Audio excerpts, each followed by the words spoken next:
worked really hard. I've appreciated the chance to co-chair with Senator Sandel, and I think we worked really hard to make sure we are in compliance with Prop 4. I will say, though, to the President's point, this was obviously an abbreviated version of Prop 4 and one that the judge was picking and choosing which standards we were trying to meet, but we did our very best to comply with it, and we'll continue appealing this beyond it. Senator Sandel. Thanks. I just want to thank the House and Representative Perucci, especially thank our staff.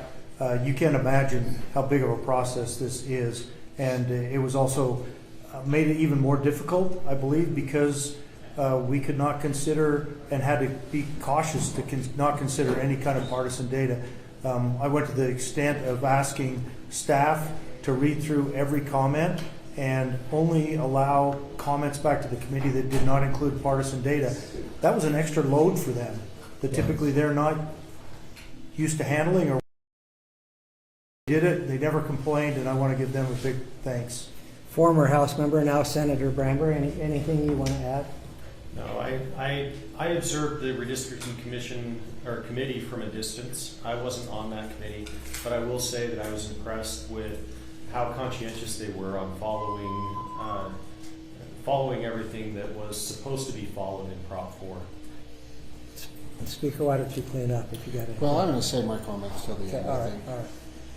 But go ahead, Ben. In regards particularly to Senator Brammer's bill and of course the map, how is this not a repeat trip back to court just with a challenge on, just imposing these tests? Do you anticipate future legal challenges just regarding those? Oh, I'm sure that the plaintiffs in the lawsuit will raise any challenges that they have before them. However, one of the things that we have to remember is what the Supreme Court did and didn't do. The Supreme Court did not state that Prop 4 was handed down as if from Mount Sinai. What they said was the legislature is free to make amendments in order to clarify and support the bill. Now, what we did was clearly an amendment to clarify and support the bill. Judge Gibson, in her ruling, noted that the bill that Prop 4 is particularly vague and general and non-specific with regards to what statistical analysis should be done to determine whether or not a map meets partisan symmetry and whether or not a map unduly favors or disfavors any political party. What we did was we did a pretty deep dive into determining what kinds of statistical models are out there, and the truth is, in determining what are objective metrics by which these things can be measured, we were able to put together a pretty good test as to how to do that, and that's something that the courts have invited us to do, and that we certainly welcome. And what it turns into is, this is science. It's not something that we can't get to an objective result on. It's pretty evident to me that Prop 4 was not a constitutional amendment. It was, again, part of our statute. It was an initiative. The Constitution, as I read it, still says that the elected representatives of the people, the representatives the people elect through a Republican form or a Democratic Republic type of process, draw the maps. And our Constitution still says that those that are elected by the people have the responsibility, a final responsibility for the maps. And even though Prop 4 may have changed the process, those elected representatives still have that responsibility. And we are elected. I know that's hard for people to remember, but we are elected. We don't act unilateral. We represent our constituencies, and we share that responsibility as elected officials to draw the maps. And that's part of the process that I think we're going to do, and we have the responsibility to do. Nowhere in the Constitution does it say a judge should draw a map. I don't think that's in the Constitution. Senator Brown, can I really quick though? Ben, I think what's important is the initial bill that our committee looked at from Senator Brammer is different than the one we voted on today. And it's because he took feedback from the public and even the minority caucus to incorporate one of the tests. Senator Escamilla had referenced the mean, median, average test. That's one of the 3 tests that we incorporated. So people keep referencing the partisan bias test, but there's also the ensemble test and the mean, median, average, which I think is important to have an objective standard to look at and evaluate maps, because if not, we're always going to be ping-ponging in the courts. Regarding those changes that were made to the bill, I'm curious your reaction or response to the fact that your Democratic colleagues still didn't support it today. Oh, I think that, sometimes I think on the policy, if you were to ask them behind closed doors, I don't think there was as much opposition as it might seem. But at times, turns into a media firestorm. And I think that behind the scenes, at least for them, there were pushes by their party to make sure that they could not support it from, a re-election standpoint. We could only get, I think, 18 votes in the Senate for the maps. So I think that was, it wasn't, I think there's frustration about the process. I think this is not the right process. On that point, with 18 votes, you don't have 2/3 majority, so it doesn't have immediate implementation. Does that complicate the timeline of the court? No, because the court order was that you submit the map towards it. my understanding is that's not applicable. So Ben, go ahead. What happens if the judge says no to your map? That's an interesting thing. I will say in response to your first question, I do believe that the committee did their work. I think the legislature passed a map that is compliant with what the judge asked for. It's compliant with Proposition 4. If the judge doesn't see that way, I think the only option would be to give that back to the legislature and point out a specific point or points that she didn't feel that the legislature met the criteria. I see nowhere that she's empowered to choose a map. She just has to rule on whether this map complies. Can she accept the plaintiff's map? Ooh, that got a lot of questions. On that point, Senator I don't Brammer, think she in your can. speech, No, she can't.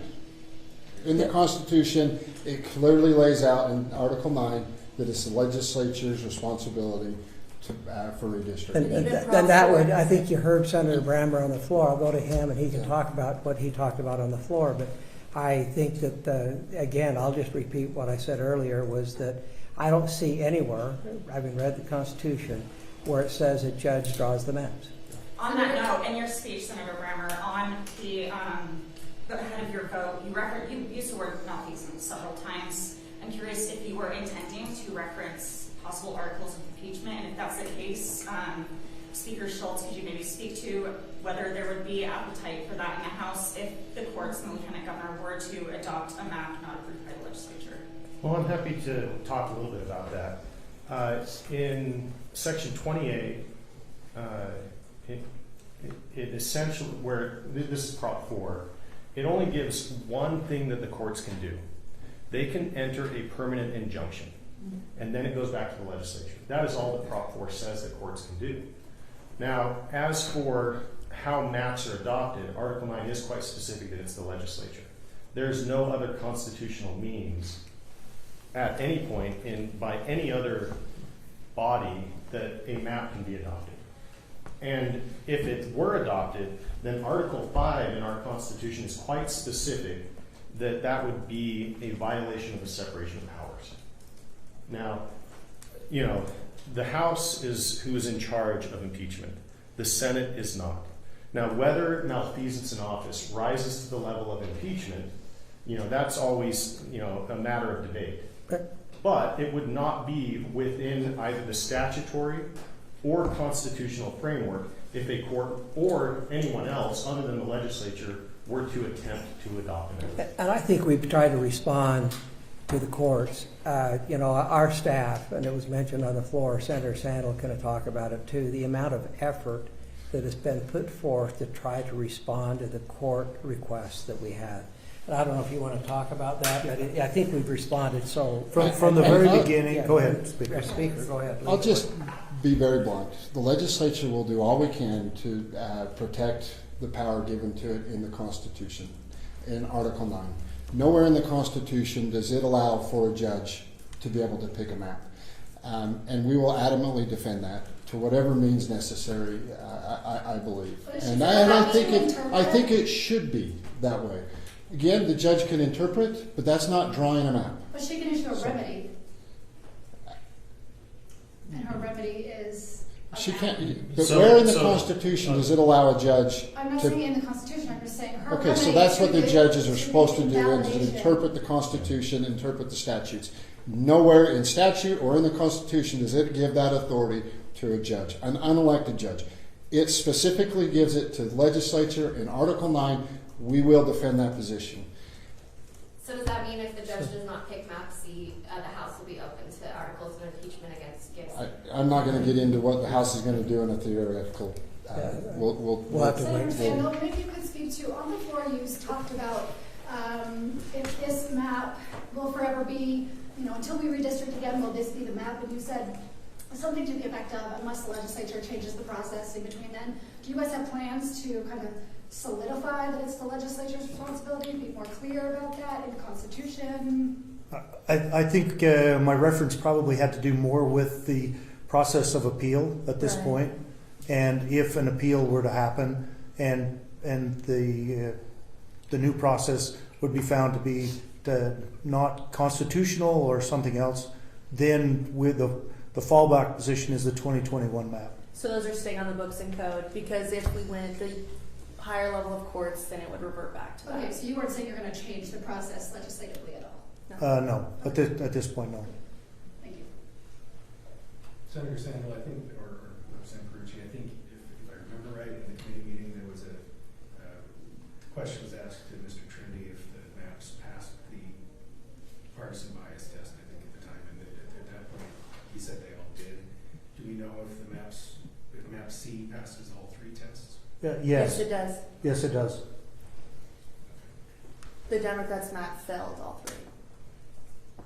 The Owens Escamilla map Yeah, let's say Just a it logistical right. question, does the governor have to sign the partisan bias test bill before it is implemented in the current map? So- It was already signed today. Oh, it was? Yep. Did he notify us? It was signed before we took up the maps. And if you notice, The map. we didn't read in Nobody told us the map bill until it was actually on the web. Right, I figured you were going to do that, but nobody told us that the bill was signed, unless I missed it, did anyone else see it? It was Yeah. signed and it was updated on the website. Oh, so Before- he had sent a before. notification to let the media know that he had signed it. Anyway, okay, so we did do that. So, and again, we think that was actually a direction by the court that we needed to actually give some definition to what was there. So that's what we did today. And again, response to the court. So, and Speaker, I know you want to say. I do. I'll tell you what, this process has been extremely frustrating for the legislature. The judge heard this 8 months ago now. To give us 30 days to redraw maps, to go through a public process, it's wrong.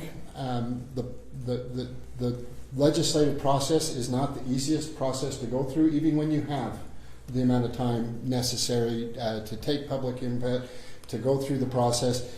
During redistricting, we took over 6 months. We held over 20 public hearings all across the state where people could come, they could give their input. And I actually watched in other parts of the state, in some of those meetings, I watched things that were brought up and discussed that actually changed and had input on the way those maps were drawn. That's a much better way to do it. To do this in a condensed version of 30 days and only allow 10 days and then tie the legislature's hands, it is just absolutely mind-blowing, and it should concern the public. It should concern the public. We've excluded the public because of the court. And to now go through this process to allow the plaintiffs to submit a map, again, where in Prop 9 does that allow? Where in the Constitution does that allow? It doesn't. And so we are skating on some thin lines as far as constitutional balances. We're going to continue to work as a legislature to do this. I just want to point out, I hope you all are asking Democrats the tough questions, because the Escamilla-Owens map didn't even come close to meeting the rules of Proposition 4. Even though we disagree with them. We worked really hard as a legislature and a majority caucus to make sure the maps that we put forward through the process met the rules and what Prop 4 meant. The Democrats had one outcome, and it was clear. Representative Owens talked about it clearly, that he wanted a competitive district. That's not what Proposition 4 says, and that's not what it says around Proposition 4. Proposition 4 doesn't make a determination as to what party should win. Clearly, the Democrats wanted that. I want to point to some numbers. 14% of the state is registered Democrat. In the last gubernatorial statewide election, the Democrat received 28%. Do you know how hard that is to draw a map with 28% of the vote and do that without gerrymandering a Democrat district? It is virtually impossible. The Democrats had the same amount of time to draw a map that met Proposition 4 that met the requirements, and they couldn't do it. And so, again, we take our constitutional mandate as far as redistricting very passionate, with also the rules that were put in place with Proposition 4. I'm really proud of the way the legislature came together. Even though we feel it was wrong, we came together and we did it because we're trying to find that balance for the citizens of the state. And we're going to continue to push back and fight on this. And this is something that all citizens should be concerned about, because the voice was taken away from their elected officials through a court, through a judge who is unelected. That should concern everybody. I think, too, what's important on this is, and you can tell we're passionate about it, and it's something a lot of us are sleep deprived from working on, but it's because at the very core of our existence as Americans, representation matters. And that's why people care so much about this. And in the legislature, when you have an enumerated power or a power that is explicitly given to you, your job is to defend it. And that's what we're doing right now. And I would also just say, too, I hope that we can get back to the work of us making sure that Utah's families specifically, that their voices are being heard, and making sure Utah's an affordable and great place to live. And this is one more thing that I think the judge has thrown a ratchet in sending something back to us that multiple scholars had said already wasn't gerrymandered. And in fact, our original map, 2021 map for congressional seats, came from a Utah State student, a member of the public. And it was a very inclusive process. So I think that's why you feel this frustration, is this is something that's deeply American for all of us, is who represents us and how that's elected and selected. And I think Senator Sandler, maybe I'll just ask a question. I looked at the process. Maybe you or Representative Perucci can help me. How many cities and counties did Map C divide? Three. Three cities. And how important is that? When you look at the other maps, how many did they divide? It ranged 3 to 5, but Lou's, Escamilla, and Doug Owens' map split 13. 13. And that's the number one. Who determined that splitting a city is more important than anything else? Is that in our Constitution? Prop 4. Did we, who decided that arbitrary decision? And all of a sudden, we've made splitting the city more important than almost anything else. And that, to me, even though we have abided by it, we worked hard to make sure we've listened and followed Prop 4, somebody set that arbitrary decision. And I think, we're going to keep working through it. And again, I just want to point out, I hope that you all are asking the Democrats the tough question as to why they didn't submit a map that followed the rules of Proposition 4. Split 13. I just want to add a little bit to that, because I've been in this process since the 2021 map. I was part of that. A couple of points that go back to what the speaker just said. Some of the hard questions are, if Representative Owens stands up on the floor of the House and requests a competitive map, that's completely in the face of Proposition 4. Because to find a competitive map, you have to incorporate political data. And you can't incorporate political data. So to ask that question defeats the purpose of Proposition 4. Secondly, and I don't know why nobody's talking about this, the map that they proposed was the beginning of the orange map from the Independent Redistricting Commission, and which was completely, according to their rules, against what they were to do. They drew that map on Dave's redistricting tool with political data showing on the screen. You mean the judge told them not to do that? No. This was in 2021. The Independent Redistricting Commission, by their own rules, said they could not use political data. There's video evidence that they drew orange map on Dave's redistricting tool with the heat signatures on it. Okay? They blew their own rules out of the water. Then we get the public coming back and saying, "Oh, you should use the IRC maps. You should use the IRC." They were as politically charged as anything you can imagine. And that's And I the don't know DNA. why those questions haven't been asked. And your point is that's the DNA of the Democrat map, because in our committee they said we used the orange map. They started I'll with the also orange say map. public comment was mixed. There was a lot of people, especially in our Wednesday public comment, that said, "Why are you even drawing maps again? You guys already did. Why are you listening to a judge?" So I hope too, when you're reporting the public comment, it shows the broad swath of diversity and how people feel about this process. Thank you. So I think we're done. So thank you again for coming. Thank you. No timeline for the Supreme Court appeal. We'll go through the rest of the process. Thank you all.